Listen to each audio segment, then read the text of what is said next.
यहाँ पे देखिए समझाता हूँ, सारे लोग कॉन्सेप्ट ना एक बार समझ लेते हैं, फिर ब्लैंक्स फिल करेंगे। मान लो ये कोई एक एरिया है, एक बड़ा सा रीजन है। एक सर्कल ले लेते हैं, 1 मिनट बच्चों।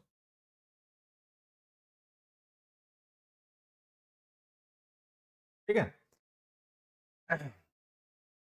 ये ऐसे मान लेते हैं कि ये एक एरिया है और इस एरिया के अंदर कोई भी रहता है तो हम उसको रिलेट करने के लिए इस एरिया से प्रेपोजिशन यूज करेंगे इन।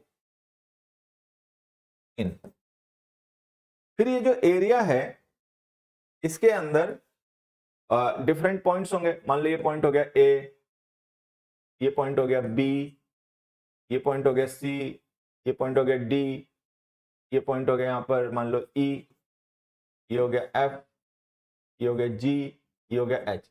ऐसे पॉइंट्स हो गए। तो ये जो पॉइंट्स हैं इस एरिया और रीजन के अंदर, उनकी पोजीशन इनसाइड है एरिया रीजन के, तो हम कहेंगे they are in this area. लेकिन ये जो पॉइंट्स हैं अगर हम इनको कनेक्ट करने के लिए कुछ लाइंस ड्रॉ कर दें, मान लो कोई लाइंस ऐसी हो जो इन पॉइंट्स को कनेक्ट करती हो,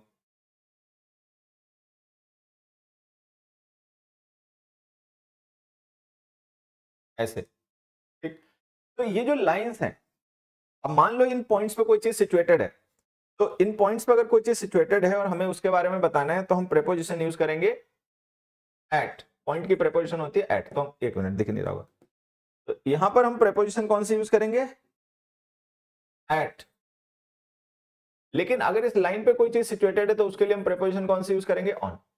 तो ये एक बेसिक सी बात हमें समझनी है कि अगर कोई पर्सन या मतलब इफ समवन और something exist inside some region और area, then we use preposition in. If something exists on some point, then we use preposition at. If something exists on a line, then we use preposition on. ये हमें ध्यान रखना है। तो line के लिए preposition on, point के लिए preposition at, एरिया और रीजन के लिए preposition in का हम यूज करते हैं। एक और तरीके से देखो, इसे समझ लेते हैं।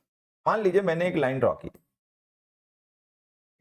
रे है वैसे, ये लाइन नहीं है, लेकिन मान लेते हैं हमने एक लाइन ड्रॉ की। अब ये लाइन जो है ना, ये लाइन है एल, ये लाइन है एल। इस लाइन पर पॉइंट्स हैं, उन पॉइंट्स पर कोई चीज सिचुएटेड है। एक पॉइंट हो गया एक्स, एक पॉइंट हो गया वाई, एक पॉइंट हो गया जी। ठीक है, अब इन पॉइंट्स पे कुछ ना कुछ है। मान लो यहाँ पे कोई हॉस्पिटल है, यहाँ पर स्कूल है, यहाँ पर मार्केट है, यहाँ पर सुपर मार्केट है, ऐसे। तो अगर कोई पर्सन हमसे पूछे कि भाई ये जो स्कूल है वो कहाँ है, तो ये हॉस्पिटल है, ये स्कूल है और ये सुपर मार्केट है। तो किसी ने हमसे पूछा कि भाई स्कूल कहाँ है, तो अगर हम स्कूल के बारे में बताएंगे तो स्कूल की पोजीशन देखो, अगर हम पॉइंट से रिलेट करें तो वो वाई पॉइंट पर है, और वाई पॉइंट कहां पर है? एल लाइन पर है।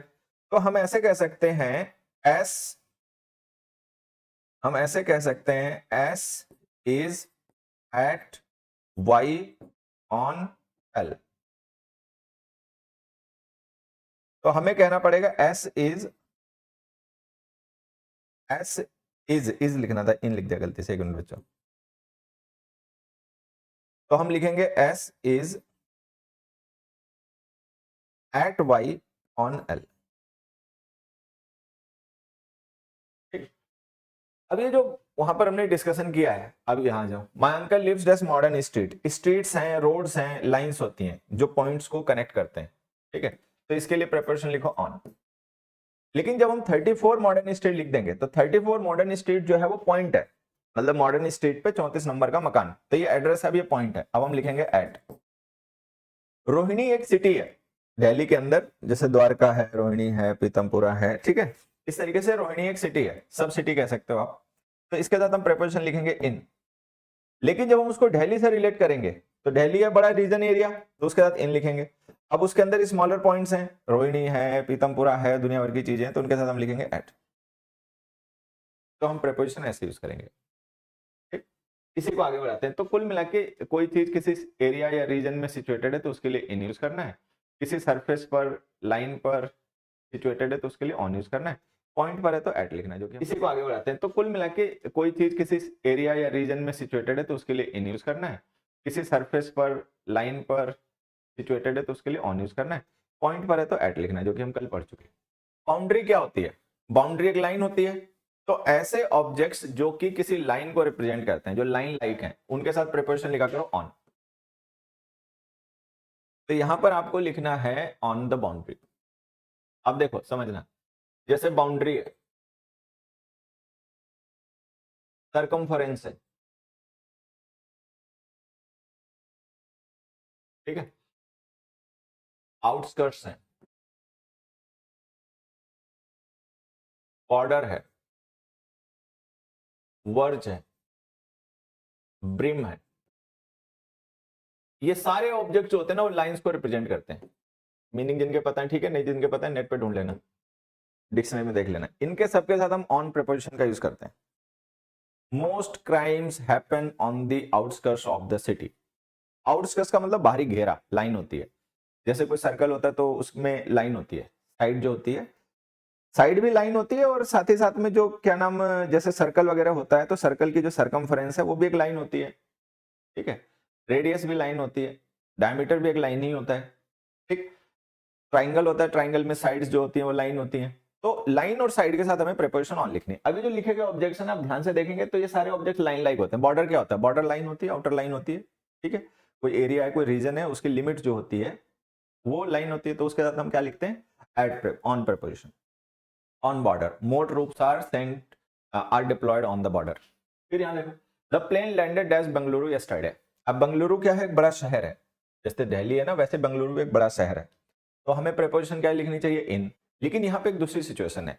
यहाँ पे क्या सिचुएशन है? मान लो कोई प्लेन है, वो कहीं जा रहा है, यहां से मान लो उड़ना शुरू किया, यहां वो उड़ के जाएगा।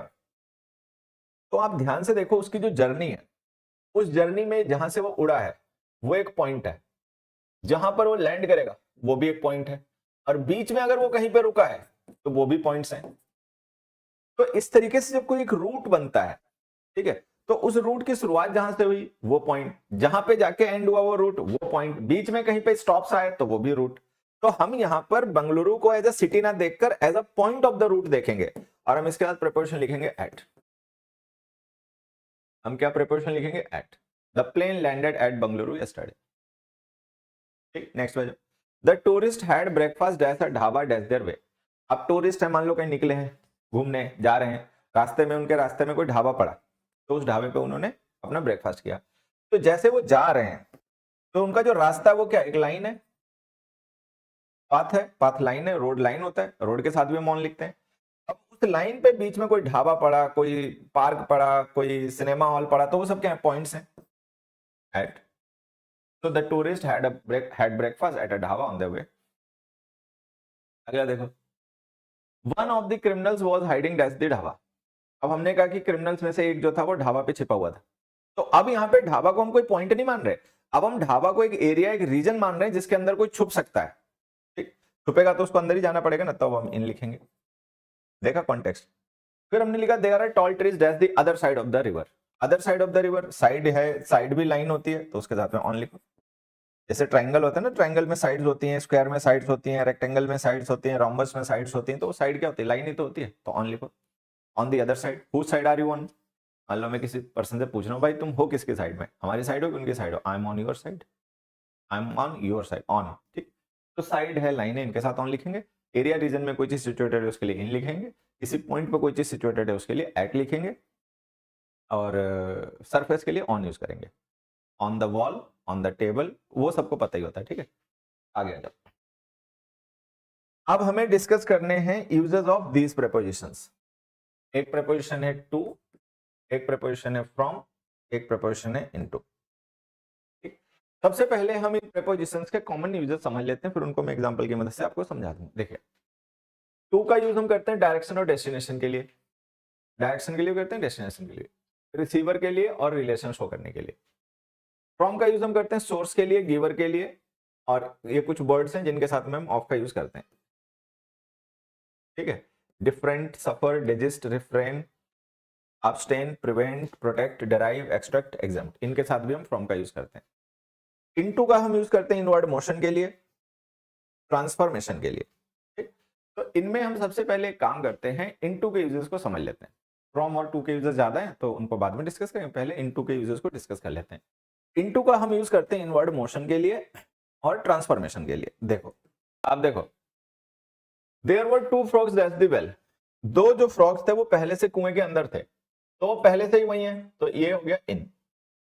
एक और कूद गया अंदर, अब जो कूद गया जो पहले से वहां पे नहीं था उसने मूवमेंट करके पहुंचा है तो मोशन है, तो हमने लिखा इनटू। ठीक, अब इस बात को आप एक ऐसे तरीके से भी समझ सकते हैं कि मान लो ये कोई एक रीजन है,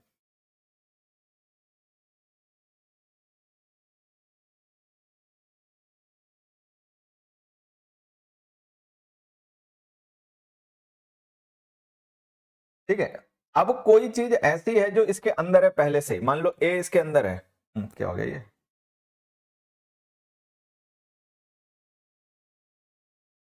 मान लेते हैं कि एक ए जो है वो ऑलरेडी इसके अंदर है, बी पहले से इसके अंदर है, सी इसके अंदर है, ठीक है, और डी मान लेते हैं बाहर है। अब जो ऑलरेडी अंदर है,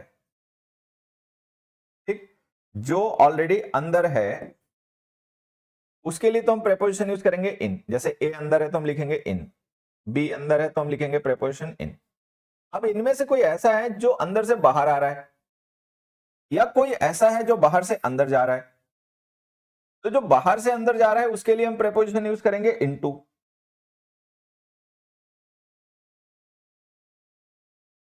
जो अंदर से बाहर जा रहा है उसके लिए हम प्रेपोजिशन यूज करेंगे आउट ऑफ, और जो ऑलरेडी अंदर है उसके लिए हम प्रिपोजिशन यूज करेंगे इन। तो हमें यह ध्यान रखना है कि अगर किसी रीजन या किसी एरिया के अंदर कोई चीज सिचुएटेड है, लोकेटेड है ऑलरेडी, तो जो ऑलरेडी पहले से ही उस स्टेट में है तो उसके लिए हम प्रेपोजिशन यूज करते हैं इन। जैसे कल हमने पढ़ा भी था कि इन प्रेपोजिशन स्टेट की प्रेपोजिशन होती है। अब मान लो कोई ऐसा है जो उस स्टेट में नहीं है लेकिन उस स्टेट में जाने के लिए मूवमेंट कर रहा है, मोशन कर रहा है, तो हम फिर वहां पर प्रेपोजिशन यूज करेंगे into out of. Out of का मतलब फ्रॉम इनसाइड टू आउटसाइड, और इनटू का मतलब फ्रॉम आउटसाइड टू इनसाइड। तो यहां पर ये बात आपको समझ में आ गई होगी। उसके अलावा हम इनटू का यूज करते हैं ट्रांसफॉर्मेशन के लिए। ट्रांसफॉर्मेशन का मतलब होता है रूपांतरण, बदलाव। जैसे हमने लिखा magician turned the cat dash a pigeon, कि कोई बिल्ली थी, मैजिशियन ने जादूगर ने उसको कबूतर बना दिया, तो ये ट्रांसफॉर्मेशन है। तो ट्रांसफॉर्मेशन के लिए हम प्रेपोजिशन लिखेंगे इनटू। जैसे हम पानी गर्म करते हैं तो वो वेपर बन जाता है, तो हम उसको कहेंगे वाटर टर्न्स इनटू वेपर। ठीक, फिर कोई पर्सन है बता रहा है कि वो रूम के अंदर था जब कोई दौड़ता हुआ घर में आया, तो ये पहले से ही अंदर था रूम के, तो इन आ गया। उसी समय कोई पर्सन दौड़ता हुआ बाहर से घर के अंदर आया, दौड़ता हुआ आया, तो ऑब्वियस बात है वो घर के बाहर ही रहा होगा पहले, तो इनटू। फिर हमने लिखा he has translated the poem as English. अब मान लो कोई पर्सन है, उसने किसी पोएम को हिंदी से इंग्लिश में, इंग्लिश से हिंदी में ट्रांसलेट कर दिया, तो ट्रांसलेशन करना क्या है, ट्रांसफॉर्मेशन है। ट्रांसफॉर्मेशन के लिए हम इनटू प्रिपरेशन यूज करते हैं। तो जो ट्रांसफॉर्मेशन है, ट्रांसफॉर्मेशन चाहे फिजिकल फॉर्म का हो, ठीक है, चाहे आपकी लैंग्वेज का हो, ट्रांसफॉर्मेशन कैसा भी हो, तो उसके लिए हमें इनटू प्रिपरेशन का यूज करना है। ठीक, तो ये इनटू की बातें हमें ध्यान में आ गई। अब हम आगे ध्यान रख लेंगे कि इनटू का यूज कैसे करते हैं। उसके बाद में यहाँ पे एक लिखा हुआ है कि हम टू प्रिपोजिशन का यूज रिलेशन के लिए करते हैं। रिलेशन वाली बात मैं आपको समझा देता हूँ कि टू का यूज रिलेशन के लिए कैसे करते हैं। देखो समझना, जैसे मान लो कोई पर्सन है, अगर हम उससे ये पूछें कि मोहन तुम्हारा क्या लगता है, what is he to you, ठीक है, तो उसका आंसर ऐसे आ जाएगा, he is a friend to me, मेरे लिए वो मेरा दोस्त है। तो कई बार हम रिलेशन शो करने के लिए ना टू प्रिपोजिशन का यूज करते हैं। What is he to you का मतलब इन रिलेशन, रिश्ते में वो तुम्हारा क्या है, he is a friend to me, मेरे लिए तो वो एक दोस्त है। तो ये टू का थोड़ा सा यूज है, आप इसको ध्यान रख लेंगे। ये हो गया। उसके बाद में ये जो हमने कुछ वर्ड्स लिखे ना जिनके साथ हम फ्रॉम प्रेपोजिशन का यूज करते हैं, इनको भी आप देखो ध्यान रख लो। जैसे डिफरेंट है, सफर है, डिजिस्ट है, रिफ्रेन है, एब्सटेन है, प्रिवेंट है, प्रोटेक्ट है, डराइव है, ठीक है। इनके साथ में हमें फ्रॉम प्रेपोजिशन का यूज करना होता है। कई बार पेपर में क्वेश्चंस आ जाते हैं, कैसे टाइप के क्वेश्चंस आ सकते हैं वो मैं देखो यहीं पे लिख के आपको बता देता हूँ, अभी यहीं क्लियर हो जाएगा।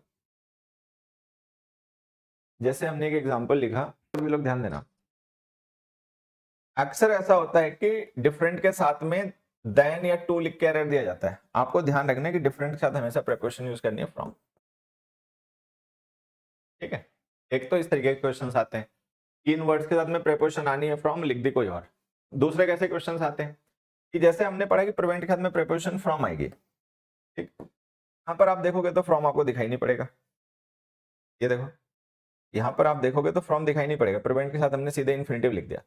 प्रिवेंट समवन और समथिंग फ्रॉम डूइंग और हैपनिंग होता है, मतलब किसी को किसी काम को करने से रोकना, ये प्रिवेंट का मतलब होता है। तो अगर हमने यहाँ पे प्रिवेंट लिखा है ना, तो हमें प्रेपोजिशन लिखनी पड़ेगी from. They could not prevent him from, अब जब फ्रॉम लिखोगे तो ये जो इन्फिनिटिव है जेरेंड बन जाएगा, joining. They could not prevent him from joining that group. तो इस तरीके के क्वेश्चंस जो है वो आ जाते हैं, इनको आप ध्यान रखेंगे। चलिए ये भी हो गए। तो ये वाले यूजर्स भी कि फ्रॉम का यूज हमें इन वर्ड्स के साथ में करना है, ये अपना ध्यान रख लेना, ठीक है। अब जो हमें फ्रॉम और टू के डिफरेंसेस डिस्कस करने हैं वो ये वाले हैं कि फ्रॉम का यूज हम सोर्स और गिवर के साथ करते हैं। सोर्स का मतलब जहां से कोई चीज की शुरुआत हुई, और टू का यूज हम डेस्टिनेशन और रिसीवर के साथ करते हैं। अब यहां पर आप देखोगे एक वर्ब हमने लिखी, दोनों में डिफरेंस कितना है, वर्ब का है। यहाँ पे वर्ब हमने लिखी है लेंट, यहाँ पे वर्ब लिखी है बोरोड। लेंट का मतलब होता है उधार देना, बोरो का मतलब होता है उधार लेना। कमल ने पैसे उधार दिए हैं तो सरल ने पैसे लिए होंगे, तो सरल क्या हो गया, रिसीवर। रिसीवर का मतलब जिसने उस चीज को रिसीव किया। You are disturbing me.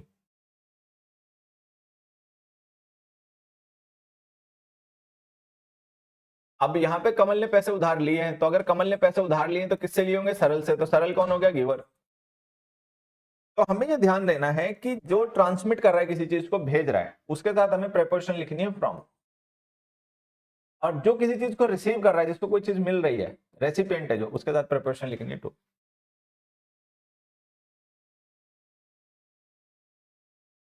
Kamal lent ₹500 dash सरल, कमल बोरोड रुपीज, ठीक है, 5000 डैश सरल। ये हो गया। अब इसी को हम और सिचुएशंस में समझ सकते हैं। जैसे हमने एक एग्जांपल लिखा है यहां पर, Mohan is kind dash his neighbours, blank fill करो। Kamal is kind dash his neighbours.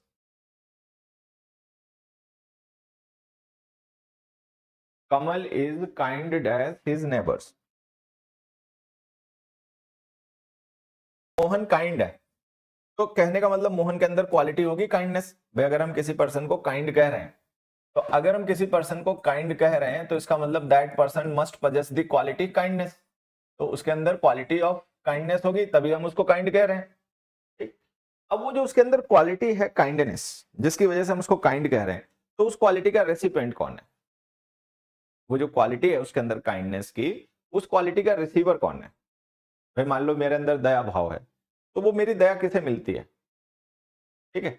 तो वो जो रेसिपिएंट है ना, वो नेबर्स है। अब भले ये सिचुएशन आपको डिफरेंट लगे देखने में, लेकिन अगर अभी भी आप देखेंगे तो ये रेसिपिएंट ही है। नेबर्स रेसिपिएंट है जो उसकी काइंडनेस को रिसीव करते हैं।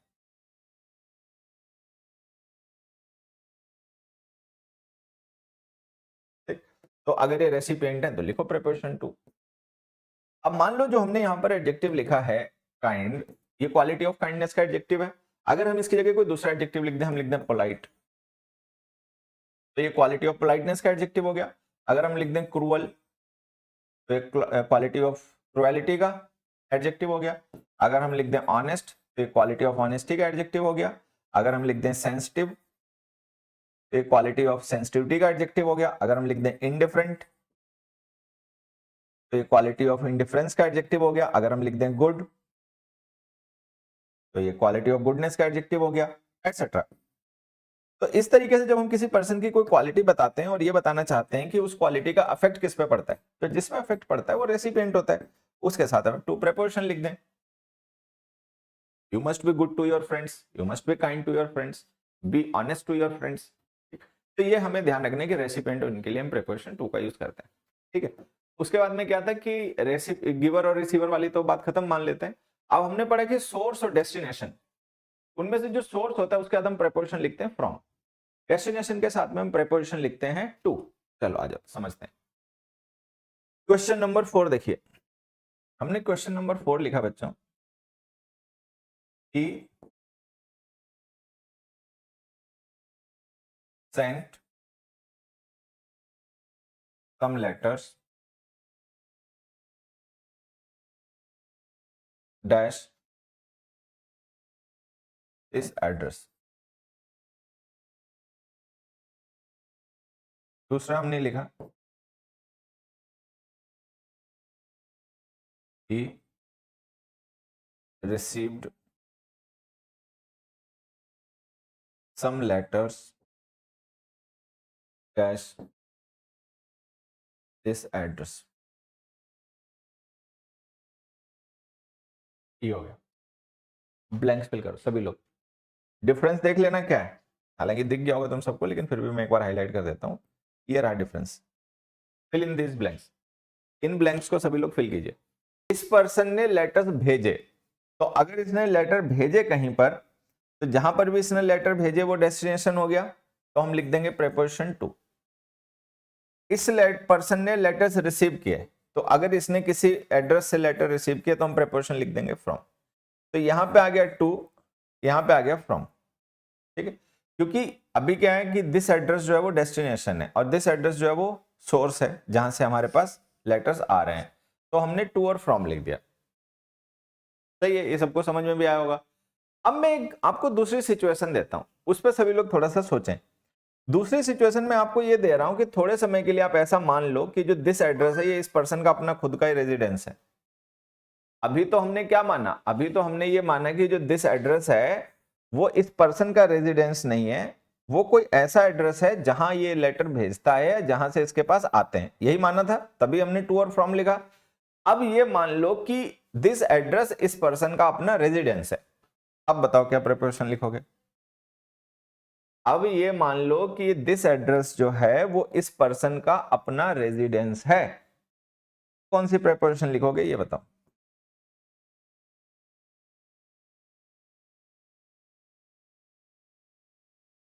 अब मान लो कोई पर्सन है, उसने अपने इस एड्रेस मतलब जहां पर वो रहता है वहां से उसने कई लेटर भेजे हैं, तो उसने यहां से बाहर भेजे हैं, तो अब हम फ्रॉम लिख देंगे।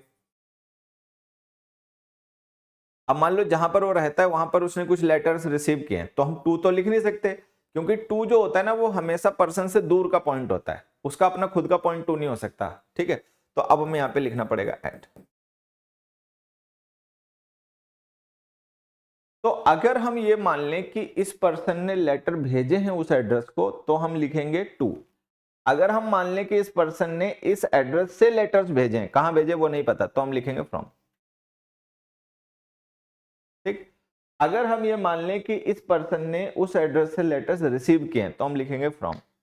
अगर हम मान लें जहां पर ये पर्सन रहता है उस एड्रेस पर इसने कुछ लेटर्स रिसीव किए हैं, तो हम लिखेंगे एट। तो मतलब देखने का जो पॉइंट ऑफ व्यू है, कॉन्टेक्स्ट है, वो बहुत जरूरी होता है प्रीपोजिशन में। चलो आज मान लो कोई एक स्केल है, ऐसे मान लेते हैं कि एक कोई स्केल है, ठीक। इस स्केल पर एक लोएस्ट पॉइंट है और एक हाईएस्ट पॉइंट है, ठीक। और फिर बीच में और भी पॉइंट्स होंगे, लोएस्ट और हाईएस्ट पॉइंट्स के बीच में और भी पॉइंट्स होंगे।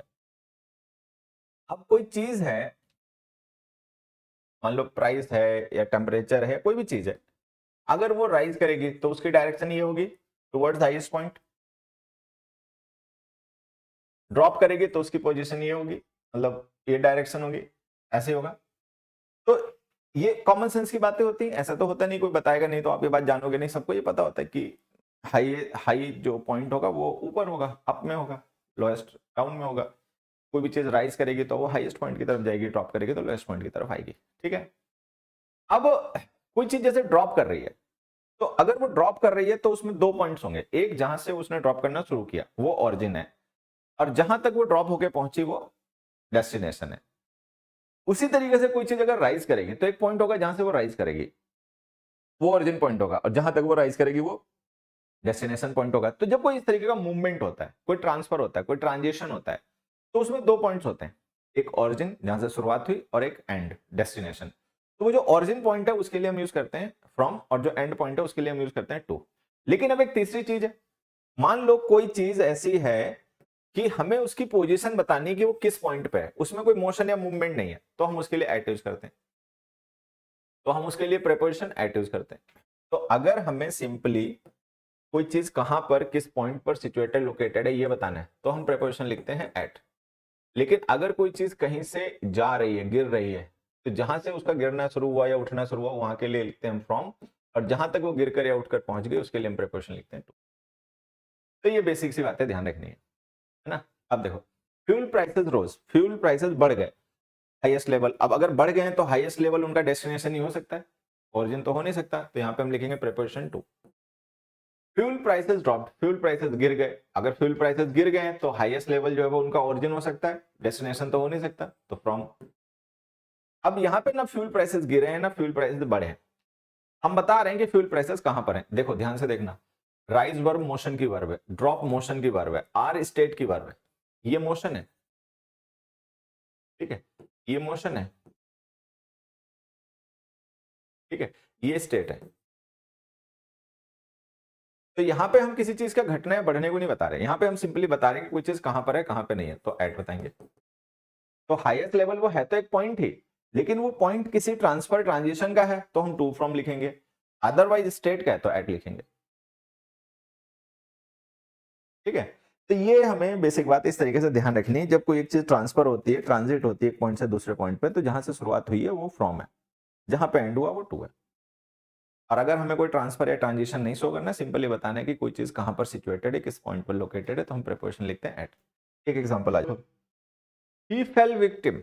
ये जो फेल विक्टिम है ना, ये वैसे एक फ्रेज होती है, इडियम होता है। फेल विक्टिम का मतलब शिकार बन जाना, लेकिन फिर भी इस पे काम तो मीनिंग के हिसाब से, कोई चीज गिरती है तो जब गिरती है तो गिरना एक मोशन है, मूवमेंट है, कहां पर गिर के वो पहुंची तो ये बताने के लिए प्रेपोजिशन टू। तो हम इसके बाद प्रेपोजिशन हम लिखते हैं to, fall victim to something. To क्यों? क्योंकि जब कोई चीज गिरती है ना तो वो टू और फ्रॉम प्रेपोजिशंस आती हैं। रेड टेपिज्म में एक तरीके से रिजल्ट है, तो उसके लिए हमने टू लिख दिया। फिर हमने लिखा ही इज अ विक्टिम, कि वो विक्टिम है। हुज, किस चीज का विक्टिम है? तो हमने पहले नाउन में भी पढ़ रखा है कि जहां पर भी हमें इंग्लिश में हुज के रिप्लाई की जरूरत पड़ती है तो वहां पर या तो हम नाउन का पजेसिव केस लिखते हैं या फिर हम ऑफ प्रिपोजिशन यूज करते हैं। तो जैसे हमने लिखा he is a victim, whose victim, तो हुज का रिप्लाई आ गया ऑफ, ऑफ रेड टेपिज्म। तो ये बात ध्यान रखनी है, फॉल विक्टिम टू समबडी होता है, ये ध्यान रखेंगे। आगे आ जाओ, ये प्रेपोजिशंस डिस्कस करनी है, ठीक है। हाँ टू और लीजिए, देखो अब ये एग्जांपल्स देखो सभी लोग, यहां पर हमने लिखा dash all is wealth is a माइजर। अब कोई पर्सन है उसके पास बहुत पैसा है, लेकिन हम कह रहे हैं इतना सारा पैसा होने के बावजूद भी वो कंजूस आदमी है।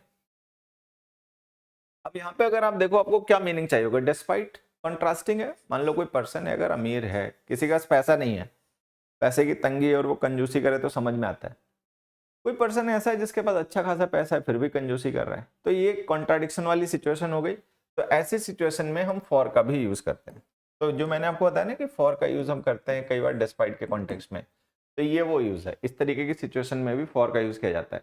फॉर ऑल इज वेल्थ, तो इसका मतलब है डिस्पाइट ऑल इज वेल्थ, कि सारी पैसा प्रॉपर्टी होने के बावजूद भी वो कंजूस है। अगले में आ जाओ, they have dispensed of my services. अब डिस्पेंस वर्ब होती है, डिस्पेंस का मतलब होता है किसी चीज को स्कैटर करना, स्प्रेड करना, डिस्ट्रीब्यूट करना। जैसे ऑफिस वगैरह में आपने देखा वाटर डिस्पेंसर होते हैं, स्कूल्स कॉलेजेस में भी वाटर डिस्पेंसर होते हैं जिनसे हमें पानी मिलता है पीने के लिए। तो वो जो डिस्पेंस वर्ब होती है अगर उसका मतलब डिस्ट्रीब्यूट करना है, डिस्पर्स करना है, तो वो ट्रांसिटिव वर्ब होती है। लेकिन इसके साथ जब हम विद प्रेपोजिशन लिख देते हैं तो ये फ्रेजल वर्ब बन जाती है। और डिस्पेंस विद का मतलब हो जाता है एंड कर देना, टर्मिनेट कर देना। देखो डिस्पेंस जो वर्ब है इसका मतलब है स्प्रेड, डिस्ट्रीब्यूट, ठीक है। और डिस्पेंस विद का मतलब है टर्मिनेट, एंड। इसका मतलब है टर्मिनेट कर देना, एंड कर देना। इंग्लिश में काफी फेमस प्रोवर्ब होती है, अगर आप में से कभी किसी ने पढ़ी हो, familiarity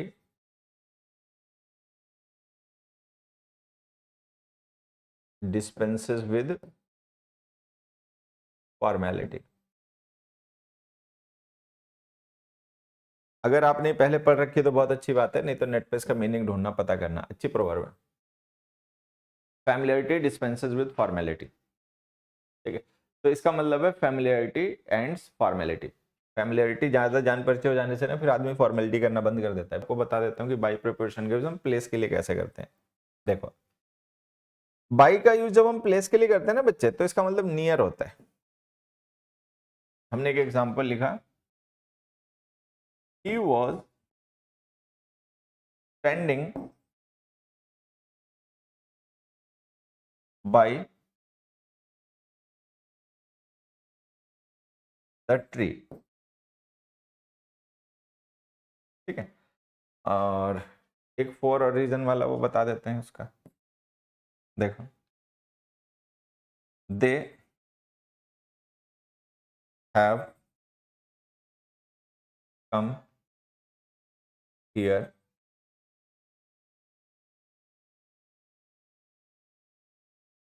for money, they have come here, ठीक है।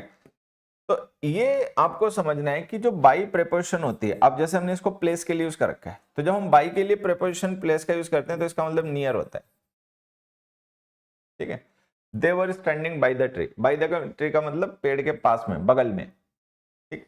फिर हमने लिखा they have come here, why, why have they come here, क्यों आए यहाँ पर, ठीक है। तो ये पर्पस हो गया उनके आने का। तो पर्पस या रीजन को बताने के लिए हम फॉर का यूज करते हैं। व्हाई का रिप्लाई ये होता है।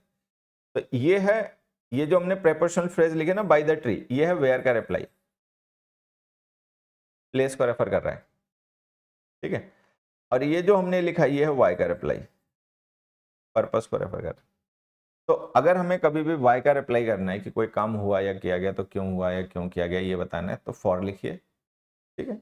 और बाई का यूज जो हम प्लेस के लिए करते हैं तो बाई का मतलब हो जाता है नियर, ठीक। अच्छा, इंग्लिश में एक चीज मैं आपको और बता देता हूँ। जैसे हम बिसाइड लिखते हैं ना प्रेपोजिशन, ठीक है।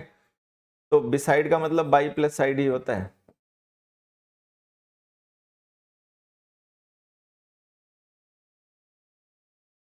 जैसे हमने बिसाइड का मतलब भी पढ़ा था, अगर तुम्हें ध्यान रह गया होगा, हमने पढ़ा होगा बाई द साइड ऑफ।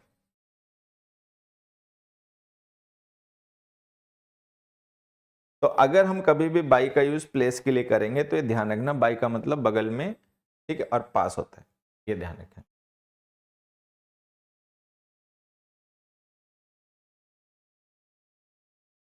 चलो, यह दिमाग लगाया सबने। अब यहां देखो, मान लो कोई पर्सन है, उसने किसी चीज का प्राइस बढ़ा के 200 कर दिया। मान लेते पहले उस चीज की कीमत थी 150 रुपए या 180 थी, उसने बढ़ा के 200 कर दी। मान लो सिचुएशन ये है कि पहले कोई एक्स कीमत थी लेकिन अब बढ़ा के उसने 200 कर दी। तो ऐसी सिचुएशन में हम प्रेपोजिशन लिखेंगे टू, ठीक। अब मान लेते हैं दूसरी सिचुएशन ये है कि पहले किसी चीज की कीमत थी 200 रुपए, अब उसने बढ़ा के कुछ एक्स कर दी, मतलब कितनी कर दी हमें वो नहीं पता लेकिन बढ़ा दी है। तो ऐसी सिचुएशन में हम प्रेपोजिशन लिखेंगे फ्रॉम। अब एक तीसरी सिचुएशन, मान लो कोई चीज है, उसकी पहले कोई कीमत जो थी वो एक्स थी, फिर इस पर्सन ने 200 रुपए की बढ़ोतरी करके उसकी कीमत वाई कर दी। तो अब यहाँ पे 200 रुपए की बढ़ोतरी कर दी है, पहले मान लो 700 की थी अब 900 की हो गई, तो अब हम प्रेपोजिशन लिखेंगे बाई। अब बताओ पहले ये समझ में आया कि नहीं, टू फ्रॉम बाई। मैथ्स तो तुम सभी लोग पढ़ते ही होगे, तैयारी करते होगे, तो अगर इंग्लिश में मैथ्स पढ़ते होगे तो ये बात समझ में आई होगी।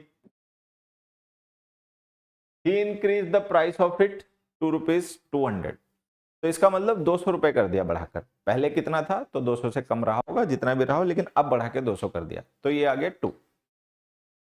He increase the price from rupees 200, 200 रुपए से प्राइस उसने बढ़ा दिया, तो कहने का मतलब अब 200 से ज्यादा हो गया, जो भी हो गया, पहले 200 था अब बढ़ गया, तो 200 रुपए ओरिजिन पॉइंट हो गया, ठीक। अब मान लो किसी चीज में कुल बढ़ोतरी 200 रुपए की हुई, तो जो बढ़ोतरी हुई है उसकी डिग्री अगर 200 रुपए है, कि जो चेंज हुआ है वो 200 रुपए का हुआ है, तो अब हम बाई लिखेंगे। तो बाई प्रेपोजिशन डिग्री की प्रेपोजिशन होती है, तो हम लिखेंगे he increase the price by rupees 200। जब हम ये लिखेंगे he increase the price by rupees 200, तो इसका मतलब उसने 200 रुपए कीमत बढ़ा दी, तो कहने का मतलब पहले जितनी भी कीमत थी अब उसमें 200 रुपए और बढ़ गए। अब अगला क्वेश्चन देखो, हमने लिखा 10% या 20%, ठीक है 20% लिखा, तो ये जो 20% है ये ओरिजिन या लास्ट पॉइंट नहीं हो सकता, ये डिग्री ही होगी, कितनी बढ़ोतरी हुई कितनी घटोतरी हुई उसको हम परसेंट में बता रहे हैं। तो यहाँ पे हम केवल बाई का ही यूज कर सकते हैं, बाकी किसी का नहीं। इंग्लिश में एक दो इडियम भी होते हैं जिनसे मदद से आप इजीली इस बात को ध्यान रख सकते हो, जैसे कि इंग्लिश में इडियम होता है by and by. By and by का मतलब होता है ग्रेजुअली, धीरे धीरे, रेफर्स टू डिग्री, ठीक है।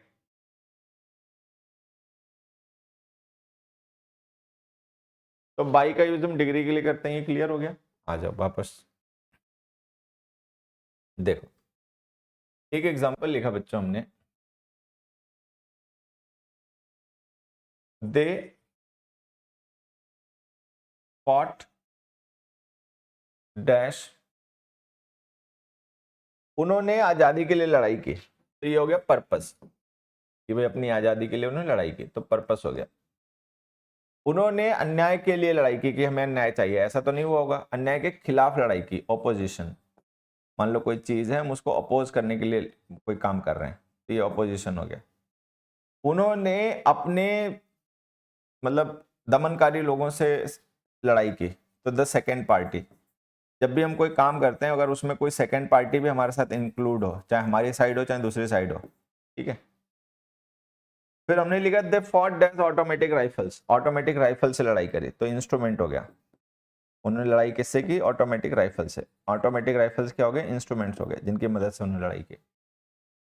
अब देखो, पर्पस के लिए, रीजन के लिए, कॉज के लिए फॉर प्रीपोजिशन इंग्लिश में यूज होती है, मैंने भी आपको बताया था। They fought why for their freedom, आजादी के लिए उन्होंने लड़े, ठीक है। तो ये पर्पस हो गया कि आजादी चाहिए इसलिए लड़े। अच्छा, क्रुएलिटी और इनजस्टिस को अपोज करने के लिए लड़े, उसके विरोध में लड़े, तो against. They fought against cruelty and injustice. फिर वो लड़े किससे? सेकंड पार्टी कौन है? मान लो मैं लड़ रहा हूं तो मैं अकेले तो नहीं लड़ लूंगा ना, कोई दूसरा भी तो होना चाहिए जिसके साथ मैं और वो मेरे साथ लड़े, ठीक है। तो उसके लिए हम प्रिपरेशन यूज करते हैं विद। तो जो भी हमारे साथ किसी काम में इन्वॉल्व सेकंड पार्टी पर्सन है, तो उसके साथ में प्रिपरेशन विद का यूज किया जाता है। अच्छा, they fought does automatic rifles, अब उन्होंने लड़ाई करी, तो लड़ाई कैसे करी? लात घूंसों से लड़ाई करी, क्योंकि उन्होंने कोई वेपन यूज किया, तो ऑटोमेटिक राइफल्स का यूज किया, तो विद। कोई काम करने के लिए हमने किसी इंस्ट्रूमेंट का यूज किया, तो उस इंस्ट्रूमेंट के साथ भी प्रिपरेशन विद। ऐसे ध्यान रखना है। अच्छा, एक दो एग्जांपल और, अब देखो समझना कि गांव वालों ने, ग्रामीणों ने चोर को बांध दिया। अब किस चीज से बांधा? कोई तो इंस्ट्रूमेंट, कोई तो डिवाइस उनको चाहिए रही होगी बांधने के लिए, तो रस्सी से बांध दिया। नायलॉन की रस्सी थी, जूट की थी, उससे मतलब नहीं, लेकिन रस्सी से बांध दिया, तो रस्सी एक डिवाइस हो गई, तो हमने विद लिख दिया, इंस्ट्रूमेंट हो गया। तो मान लो हमने कोई काम किया, उस काम को करने के लिए कोई इंस्ट्रूमेंट की आपको जरूरत है। आप खाना खा रहे हो, चाउमीन खा रहे हो, तो चाउमीन खाने के लिए आपको फॉक की जरूरत है, तो विद फॉक, ठीक है। खीर कोई खा रहा है, चम्मच से खा रहा है, तो with spoon.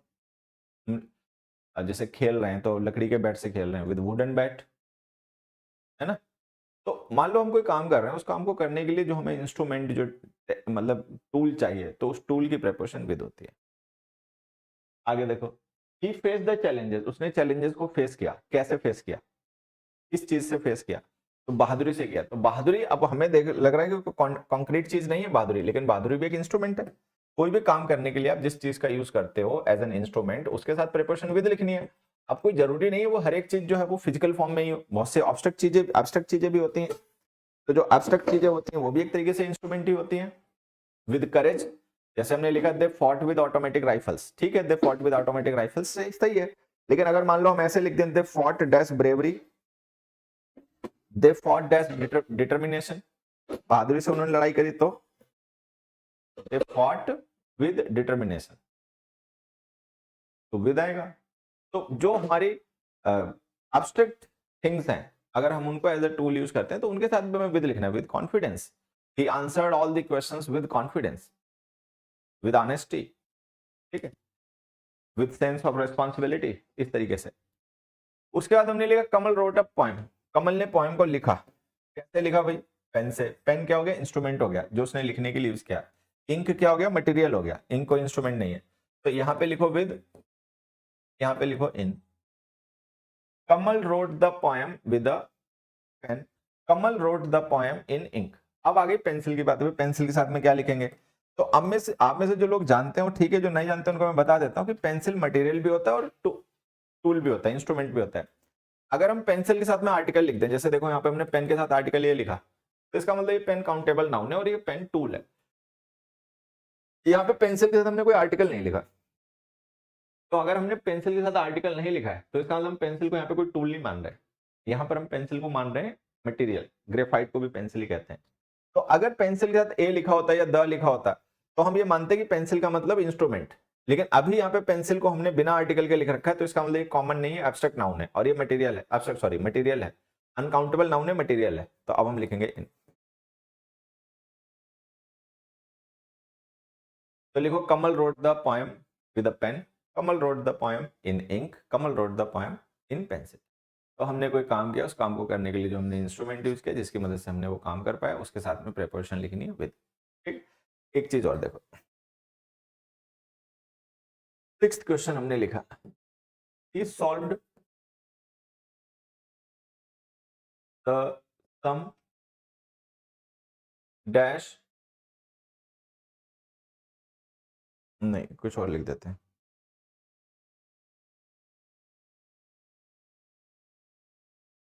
he broke the lock, he broke the lock open dash a hammer,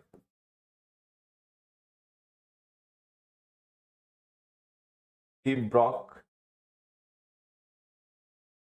the lock open dash cutting,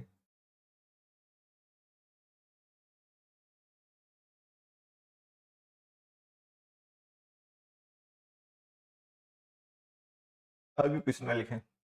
चलो अब यहां पे देखना, कोई पर्सन है उसने किसी ताले को खोल दिया, कैसे खोल दिया? हैमर की मदद से। तो हैमर क्या है? हैमर जो है वो एक मींस है, मींस का मतलब साधन, इंस्ट्रूमेंट, जिसकी मदद से उसने काम किया। फिर हमने लिखा ही ब्रोक द लॉक ओपन, उसने लॉक को ओपन कर दिया, कैसे ओपन कर दिया? कटिंग। अब कटिंग कोई इंस्ट्रूमेंट नहीं है, कटिंग जो है वो एक प्रोसेस है, मेथड है, मींस नहीं है। तो ये एक छोटा सा डिफरेंस है, मैं चाहता हूं आप लोगों को अगर पहले से ना पता हो तो ध्यान में कर लें। मींस का मतलब है कोई टूल जिसका यूज हम किसी काम को करने के लिए कर रहे हैं, ठीक है। मेथड का मतलब है प्रक्रिया, प्रोसेस। प्रोसेस के लिए हम प्रेपोजिशन इंग्लिश में यूज करते हैं बाय। मींस के लिए इतनी देर से हम डिस्कस कर ही रहे हैं कि विद यूज करते हैं, तो यहाँ पे विद, यहाँ पे bye.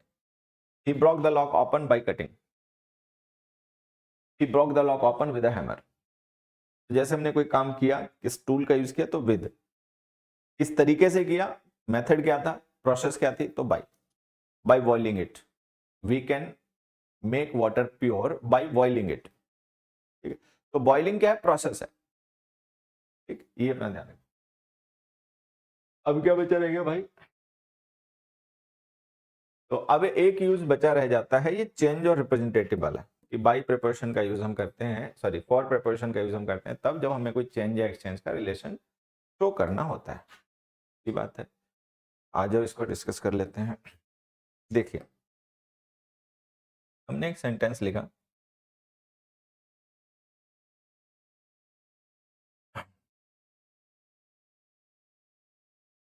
Mohan sold the car dash rupees 5 lakh.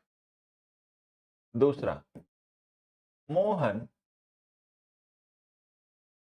bought the car dash rupees 5 lakh।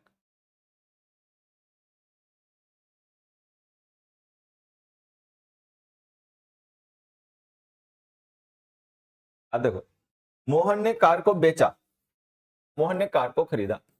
अब होता क्या है कि अगर मोहन ने कार को बेचा है तो कहने का मतलब मोहन ने कार दी और पैसे लिए, ठीक है। मोहन ने कार को खरीदा तो इसका मतलब मोहन ने पैसे दिए, कार भी ली, ऐसे ही होगा। तो एक बार में जब मोहन कार बेच रहा है तो वो यहां पर आ गया, खरीद रहा है तो वो यहां पर आ गया, ठीक है। तो कुल मिला के मोहन जो है, एक मिनट उल्टा हो गया, चलो कोई बात नहीं, समझ लेना। तो जैसे मनी है, और जो कार है वो चेंज और एक्सचेंज हो रहे हैं। आपके पास कोई चीज है, आप किसी को दे रहे हो, बदले में उससे कोई दूसरी चीज ले रहे हो। तो ये जो चेंज और एक्सचेंज का रिलेशन होता है ना, इसके लिए इंग्लिश में हम फॉर प्रीपोजिशन का यूज करते हैं। तो यहाँ पे लिखो फॉर, यहाँ पे लिखो फॉर। ठीक है, तो क्या है, ये चेंज और एक्सचेंज तो हो रहा है, एक चीज को दूसरे से बदला जा रहा है, फॉर। ठीक, फिर हमने लिखा who will pay dash the food, कि जो हमने खाना खाया है इसके लिए पेमेंट कौन करेगा, और बिल को पेमेंट कौन करेगा। तो अब ध्यान से देखना, हम जो पे करते हैं, पे करना मतलब पैसे देना, हम पैसे किसके बदले में दे रहे हैं, खाने के बदले में दे रहे हैं। हमने कहीं रेस्टोरेंट वगैरह में खाना खाया तो अब हम उसके बदले में पैसे दे रहे हैं, तो फॉर आ गया, चेंज एक्सचेंज का रिलेशन। बिल के साथ तो ऐसा नहीं होता, ऐसा नहीं होता ना कि किसी ने हमें बिल दिया और हमने उसको पैसे दे दिए। बिल तो बस एक टोकन होता है जो ये शो करता है कि आपने कितनी चीजें ली, उनके टोटल पैसे कितने हुए। लेकिन जो आप पेमेंट करते हो वो आप आइटम्स के अगेंस्ट करते हो जो आपने लिए हैं, बिल के अगेंस्ट कोई नहीं करता। मान लो हम कहीं पे जाएं किसी रेस्टोरेंट में, वहां पे बैठे टेबल पर और वहां पे आके वेटर जो है वो हमें बिल पकड़ा दे, खाने पीने को कुछ ना दे, तो क्या हम पेमेंट करके चले आएंगे? ऐसा नहीं है ना। तो यहाँ पे हमें कोई प्रिपरेशन नहीं लिखनी। तो पे वर्ब के साथ कई बार आपने देखा होगा कि हम प्रेपोजिशन फॉर लिखते हैं, कई बार नहीं लिखते। तो पे के साथ हम प्रेपोजिशन फॉर तभी लिखते हैं जब हमें उस थिंग को मेंशन करना हो जिसके अगेंस्ट पेमेंट हो रही है, जिसके बदले में पेमेंट की जा रही है। ठीक है, अदरवाइज पेमेंट पे वर्ब जो है वो ट्रांसटिव हो जाती है, ध्यान रखना। अगला एग्जांपल देखिए, 6th, they have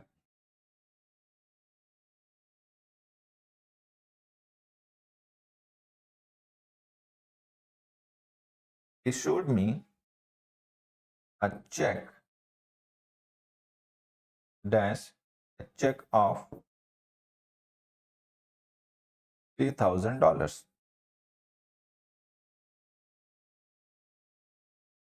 They have issued me a check of $3,000. अब मैं कह रहा हूं कि उन्होंने मुझे $3,000 का एक चेक इशू कर दिया, बताओ सही है गलत?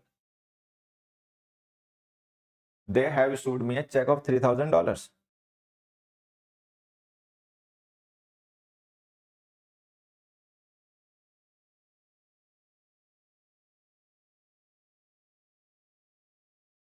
अब मान लो मुझे किसी पर्सन से पैसे लेने हैं, तो उसने मुझे पैसे ना देके मुझे चेक पकड़ा दिया, तो वो जो चेक है वो पैसों के बदले में है, उसके एक्सचेंज में। अब आपको वो पैसे नहीं देगा अगर उसने आपको चेक दे दिया। अब आप चेक दो जाके बैंकर को, बैंकर आपको पैसे देगा। तो वो जो चेक है वो $3,000 के बदले में ही है, एक्सचेंज में है। ठीक है, तो वो जो चेक जो है वो $3,000 को ही रिप्रेजेंट कर रहा है। तो हमें ये बात ध्यान रखनी कि चेंज और एक्सचेंज के रिलेशन में, रिप्रेजेंट करने के रिलेशन में हम फॉर प्रीपोजिशन का यूज करते हैं। एक एग्जांपल से और समझ लेते हैं।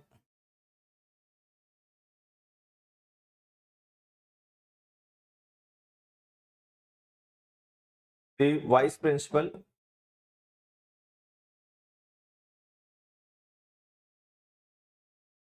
acts as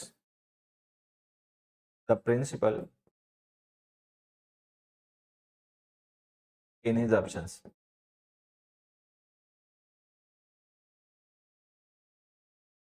अब हमने कहा था vice principal acts as the principal in his absence. तो जब प्रिंसिपल नहीं होते हैं तो उनकी जगह पर, मतलब उनको रिप्रेजेंट कौन करता है स्कूल में? Vice principal. तो वाइस प्रिंसिपल काम करते हैं, एक्ट करते हैं किसकी जगह पर? प्रिंसिपल की जगह पे।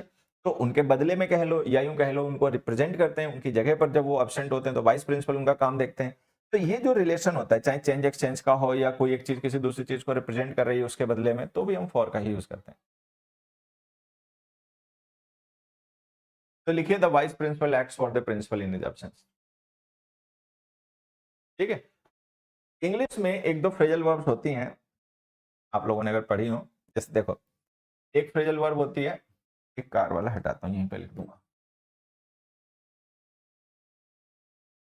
जैसे एक फ्रेजल वर्ब होती है बच्चों, एक्ट फॉर, एक होती है स्टैंड फॉर, ठीक है, एक होती है स्पीक फॉर। तो इन सारी फ्रेजल वर्ब्स का ना एक ही मतलब होता है। क्या मतलब होता है इनका? एक्ट फॉर, स्टैंड फॉर, ठीक है, स्पीक फॉर। इनका सबका मतलब होता है टू रिप्रेजेंट, किसी को रिप्रेजेंट करना। ये फ्रेजल वर्ब्स हैं, ध्यान देना, ये फ्रेजल वर्ब्स हैं। Act for somebody, stand for something और somebody, स्पीक फॉर समथिंग और somebody। अब डिफरेंस क्या होता है? अगर हम किसी पर्सन को रिप्रेजेंट करते हैं बाय मींस ऑफ एक्शन, तो हम एक्ट फॉर वर्ब का यूज करेंगे। अगर हम किसी पर्सन को रिप्रेजेंट करते हैं बाय मींस ऑफ प्रेजेंस तो हम स्टैंड फॉर का यूज करेंगे। अगर हम किसी पर्सन को रिप्रेजेंट करते हैं बाय मींस ऑफ स्पीच तो हम स्पीक फॉर का यूज करेंगे। मतलब हम किसी को रिप्रेजेंट कर रहे हैं तो किस तरीके से रिप्रेजेंट कर रहे हैं। अगर हम उसकी जगह पे काम करके उसको रिप्रेजेंट कर रहे हैं, एक्ट फॉर। अगर हम उसकी जगह पे प्रेजेंट होकर उसको रिप्रेजेंट कर रहे हैं, स्टैंड फॉर। अगर हम किसी के बिहाफ पर बोल रहे हैं उसके लिए तो हम स्पीक फॉर। तो ये सबका मतलब, फॉर का मतलब है रिप्रेजेंट करना, ठीक है। ये हमें बेसिक बात ध्यान रखनी है। जैसे एक एग्जांपल से समझा देता हूं। SBI, जैसे हमने लिखा SBI stands for state bank of India.